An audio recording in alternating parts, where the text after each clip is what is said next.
Hello and welcome to the Shed Sounds Media YouTube channel. My name is Ian Beabout, and today we will be taking a look at the new Bursting Out, the Inflated Edition by Jethro Tull.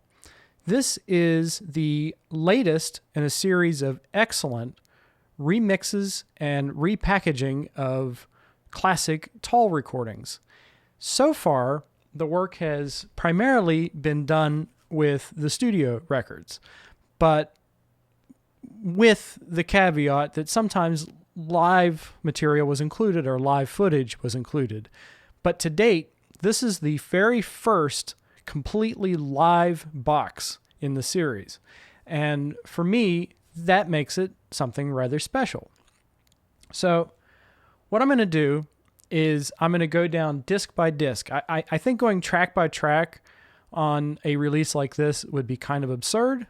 So I'm going to go disc by disc, and specifically I would like to hone in on the surround sound mix because I've noticed that there have been quite a few YouTube unboxings and reviews of this recording, but I haven't seen many actually talk about the surround mix. Now, I have listened to both of the first two DVDs, which is where the expanded Bursting Out album is. It's spread across the first two DVDs. I've listened to both of those 2 or 3 times now. And the third disc, Madison Square Garden, 1978, I have watched completely through one time. However, I feel like Madison Square Garden 78 is an extra in this sense. And a lot of the overall comments that I have are going to be shared with Madison Square Garden, because if there's one thing that Steven Wilson does and has done with the Tull catalog is he's provided a sense of consistency from one recording to the next, which never existed before. And that's true of this box as well. He's managed to bring a consistency to both the Bursting Out live album and the Madison Square Garden live DVD audio. So on disc 1, you have essentially a expanded version of side 1 and side 2 of the original LP. I guess you have 3 kind of new and extended tracks, and they are Heavy Horses, which has been released before. It was on the Burn 78 concert. It's the same recording, but it wasn't on the original Bursting Out album. Also, Living in the Past, the instrumental version of Living in the Past, was something cut from the original record. So it's nice to have that reinstated. And finally, for the first time, we have the complete performance of Songs from the Wood, which, speaking as somebody who considers Songs from the Wood not only one of their best albums, but one of their best tracks as well, I remember being very frustrated when I heard the way that it was edited on the original album. And, you know, the first time I heard it was probably over 20 years ago. And at the time, I really didn't have any understanding of editing in music. And so I thought they just played it that way. I thought for some reason they played a truncated version of that great song that really lost some of the best parts of it. And for that reason, I always preferred the version on the Slipstream video. Even though it's a little bit differently arranged, it had my favorite sections of the song there, and the original version was missing that. So on this version, Songs from the Wood is complete, and I'm so happy with that. Also, one thing that kind of confused me at first is that Thick as a Brick has been moved from the end of the first program and put to the beginning of the second DVD. And this is actually meant to replicate how the actual flow of the concert was. So I approve this. I think this is fine. And actually, having listened to it this way a few times, I think it flows better than what I remember the original album flowing. And I kind of like disc 2 starting with Thick as a Brick because it's such a tour de force. And it's like, you know, we're starting again. And I really like that they decided to change the presentation. Also, spread across these 2 discs are a series of Soundcheck recordings. And I find them fascinating, but I don't think they're the most interesting part of this set. They're fascinating because there's 2 songs here that are quite rare. One of which is Botanic Man, which we never heard until the Heavy Horses box set came out. There's a studio version of that track on the Heavy Horses box set, but we've never heard a live version before. So that was rather exciting. And apparently that was included as a sort of demo because Ian Anderson, felt that the band would not be willing to go jump and do a demo session right after the tour. So he used sound checks as a way to make recordings of things while they were testing the recording for the actual show. He would use that opportunity to basically demo new songs to see how they worked. And included in this is a song that was later re-recorded for the A album in 1980, and that's Four Wheel Drive Low Ratio. Now, it's not a song that I've heard Tull fans talk about a lot, but surprisingly, I've always really loved that song. And for some reason, it's always stuck with me, and like I quote it often. And so I actually am really digging this version. And even though it's instrumental, it's cool because Ian Anderson's playing a little electric guitar, like rhythm guitar. So you have like Ian in the left channel and Martin in the right channel, which probably makes no sense in the mirroring. I don't know, but it's really cool to hear those guys play off each other in a way that we haven't really heard since the Benefit album in 1970. I guess now, since I kind of talked about the content of this box and maybe what makes it different from previous iterations of the Bursting Out album, let's talk about the mix. I feel like I can just make comments about the whole set again because Steven Wilson has managed to achieve a consistency. Even when you have tracks from different venues being cut together. And if you read the book, and the book is just, it's fascinating. I'm still reading it. It's 96 pages long, and it's like a novella. But it's so fascinating. And I would point to the interview with Ian Anderson, conducted by longtime Jethro Tull fan Martin Webb, who was also, partially responsible, along with Dave Rees, for A New Day magazine. So that is one of the best things in the booklet. But also, you get an article on the making of the Bursting Out album from a couple of engineers, namely Lee Mantle, Colin Leggett, and Chris Amson. And actually, these guys have a better memory for the way that it was put together than Ian Anderson.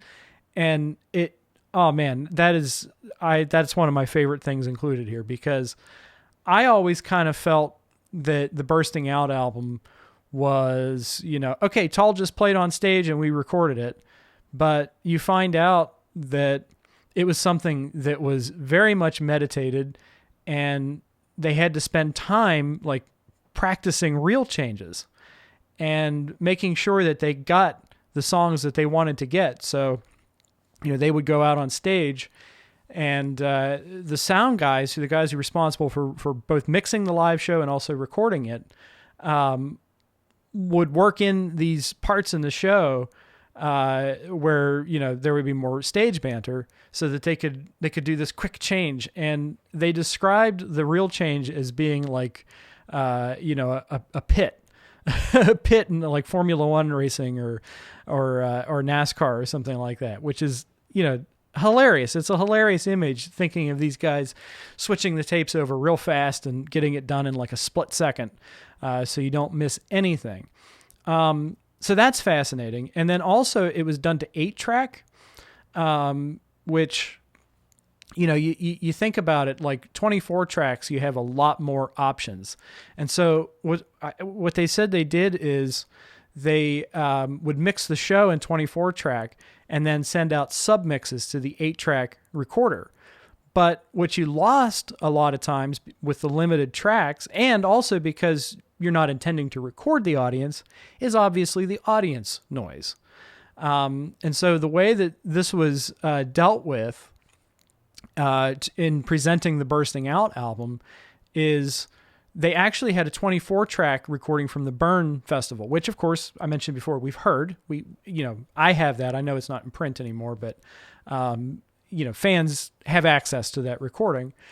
And what they did is they actually, they used the intro, the Claude Knobs intro from the Burn Festival, and that was totally an artistic choice. Ian Anderson wanted Claude Knobs to open the set because they were friends.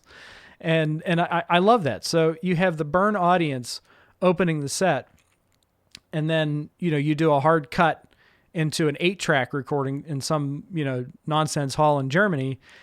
And when you hear applause come in throughout the recording, it's often actually Burn's audience coming in those moments because they didn't have enough mics to capture that ambience. This just absolutely blows my mind. And it sounds like something I would do. If I were preparing a live album, I would probably do something like that. But the fact that it happened so many years ago and it ended up, being so seamless just amazes me. So yeah, with all that kind of technical information, because I feel like if you understand how it was put together, the presentation of the surround mix makes a whole lot more sense. So it is a front-heavy surround mix, and I've noticed that there have been a handful of complaints online saying that the surround mix is a little underwhelming. I don't agree with this. I think that the surround mix is quite immersive in its own way. For instance, something Steven did on both the Bursting Out album and Live at Madison Square Garden is he replicated the sound stage to, the actual positioning of the band. So you have Martin Barr on guitar. He's always on the far right. There are occasions where Martin will come out and do a solo and he'll be kind of front and center. But for the most part, he's on the right, which is, if you were seeing them, I guess stage left. But that's where he is, if you were actually sitting there as an audience member. Okay, so you have Martin all the way to the right. You also have John Evans, pretty hard right.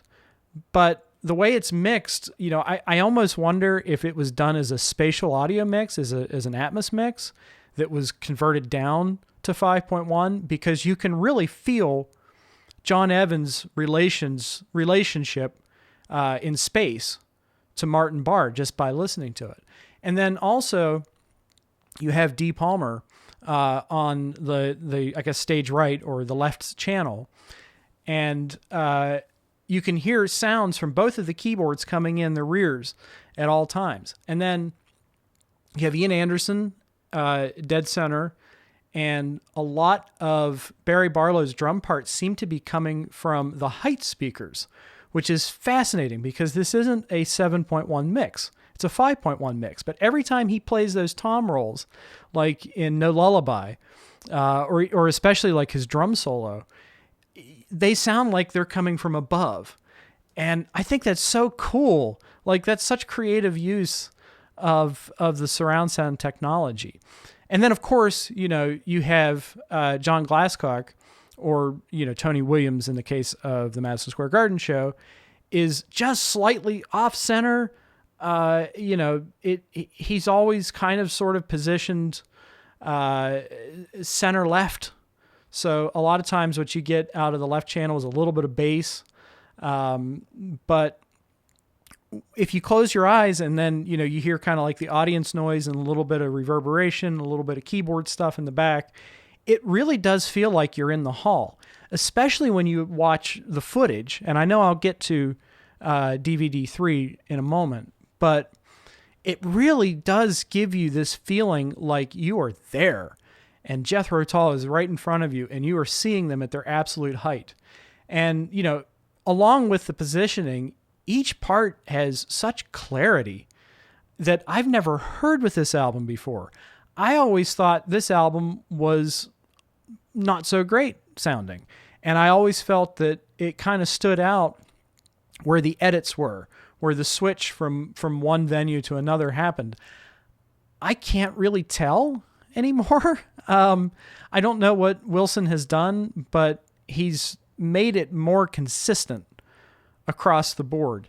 Now, there are definitely moments where you can hear where overdub technology was implemented. And honestly, I know that some people will gnash their teeth over the idea of a live album being overdubbed, but my way of thinking is that think of the words live album. That's two different. They're almost contradictory, because live is something that's happening right now, and an album by nature is something that's been prepared and has been, recorded and presented. So I think that a live album has to be both. A live show is different. It can be spontaneous. There can be mistakes. But a live album has to be both. It has to be live and an album. And I think that Bursting Out is one of the best examples of a live album from the 70s. And there are many. But in this case, I think that, the overdubs probably made it sound more consistent overall and fixed a lot of technical problems with the recording. I don't think they did it necessarily, to fix like out-of-tune stuff or anything like that, or bad performance. I think that it was probably more to fix technical issues with the recording. And, on top of that, to me, it doesn't matter if the recording was made in the hall or if it was made a year later. You're still hearing a recording of vintage Tull. You're still hearing a recording of Ian Anderson from 1978 singing. And, his singing is fantastic. It's always been a bit of a bone of contention among Tull fans because his singing can be hit or miss. But unlike songs like A New Day Yesterday, he sounds incredible. And, I feel like his voice is one of the things that are kind of underlined by the clearer mixing choices.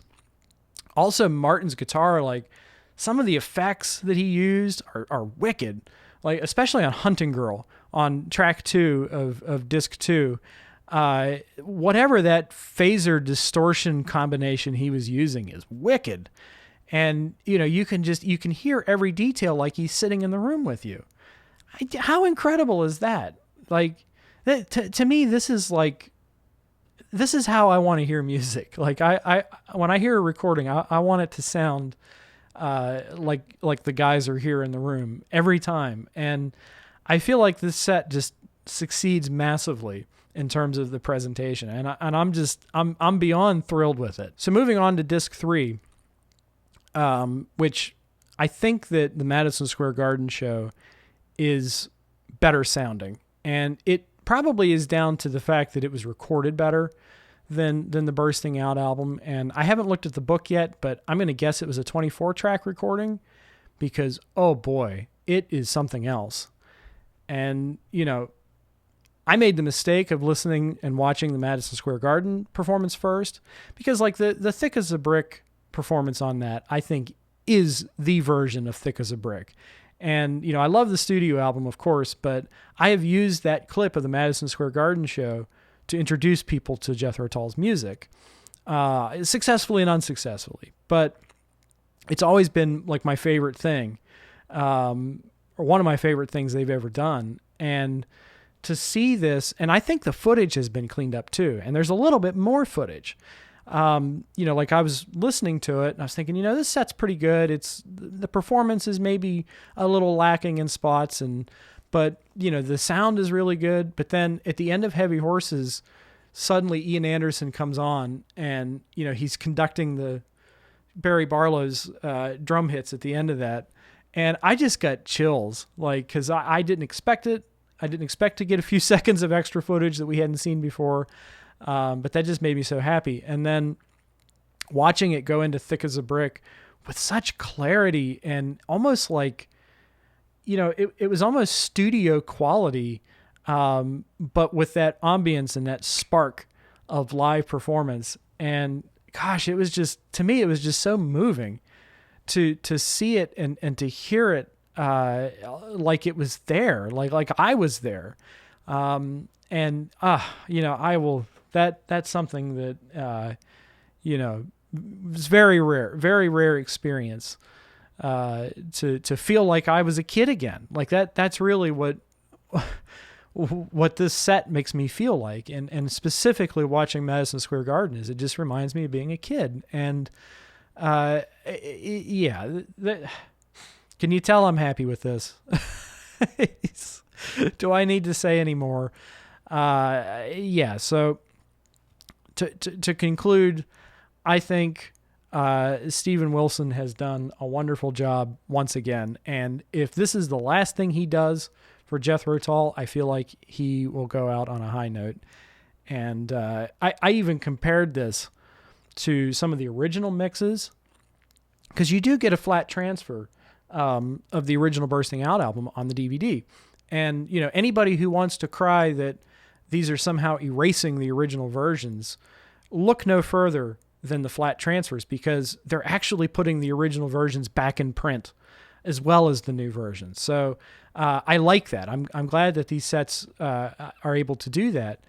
But I A-B'd Songs from the Wood, the edited version on I guess side 2, with the full version on the DVD, compared them back and forth, and it's not even close. In fact, I think that what Wilson did was he actually removed a lot of like the hokey stuff. And something that always bothered me was like the heavy reverb on some of Ian's vocals. It's still there, like on No Lullaby, you can hear it, but it's much less intrusive. And I like the way it's presented so much better. But like back to Songs from the Wood, like you can hear where Ian Anderson, there's a live recording of his voice, and then there's like a studio recording underneath, and it's doubled, and it sounds very hokey to me. And when I hear that and compare it to the new versions that Steven Wilson has prepared, I think it's nowhere even close. The new versions are so much better. And I, like most of these sets, I don't see me actually returning to the original mixes again. Not unless I don't have a choice, which I don't think is likely. So to me, this is now the canonical version of the Bursting Out album. And on top of that, I actually like the album a lot more than I used to. I first heard it 20 years ago when the remaster came out. And I may have heard it before then. I don't remember. It's definitely possible. I remember thinking it wasn't that great and being more interested in the studio albums. But now, having heard it presented this way, in a way that sounds much more live and much more, up close, I do think it's one of the best things that Tull did in the 70s.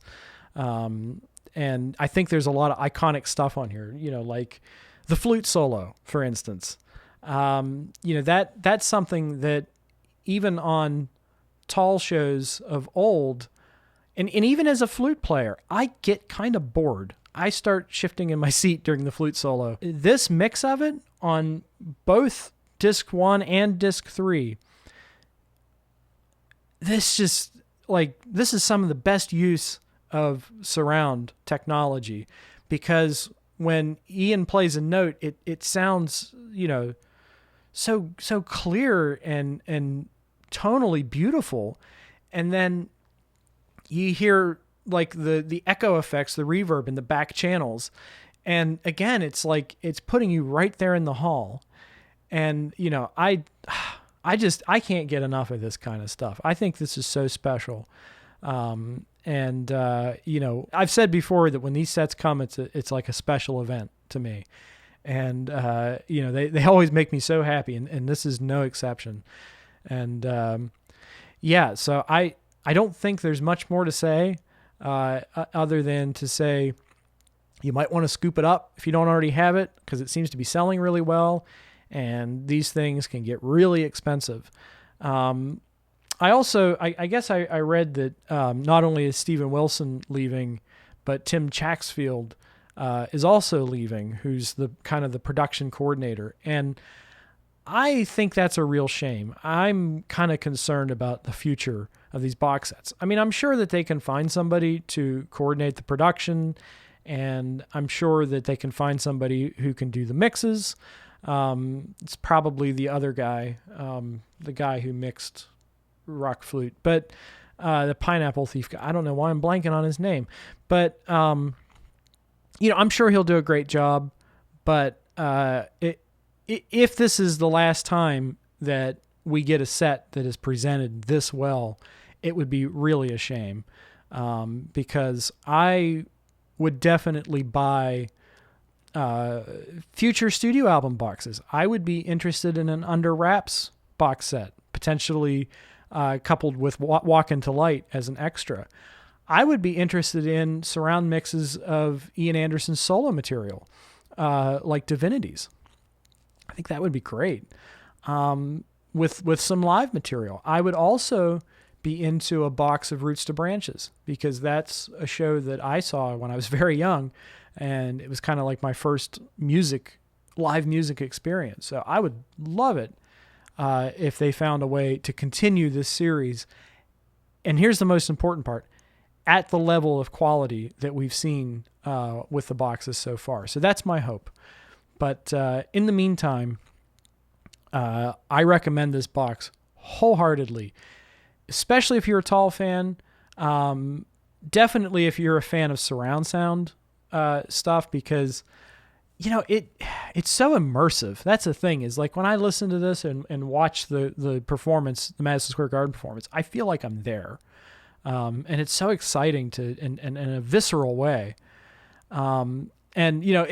Speaking of Madison Square Garden, it's kind of interesting to me how when the set starts, it's kind of not a great Tull set, but then when the cameras go on, it becomes an amazing Tull set. And it's like every bit as good performance-wise as the Bursting Out album. So I can see me just watching the broadcast portion of that disc, but I'm glad to have it all, is the thing. And the Soundcheck recordings, like even they, like when you have songs that have been are performed elsewhere on the set, they are definitely not at like an exciting performance level. It's very much like getting all the parts right, sort of thing, but saving our energy, because it can be like a real problem if you get your energy out during the sound check and then you have nothing left for the show. So it's fascinating. It's a fascinating look behind the curtain. Are they super essential?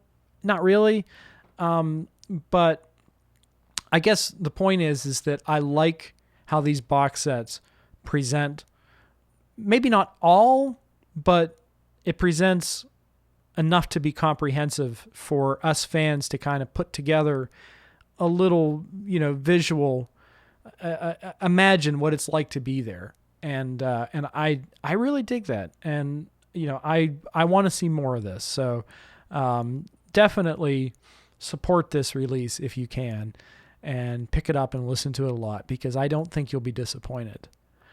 All right. So I did an unboxing.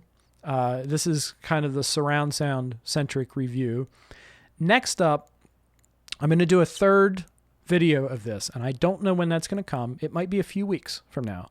But the third video, I will have my friends Mike and Jocko on, and we are going to do a discussion about this box set, and I think it's going to be a lot of fun. And hopefully by then, I will have finished reading the liner notes, and we'll have more to say, perhaps about the Madison Square Garden show. But in the meantime, it's been a real pleasure talking to you. My name's Ian Beabout, and you will see and hear from me real soon. Bye-bye.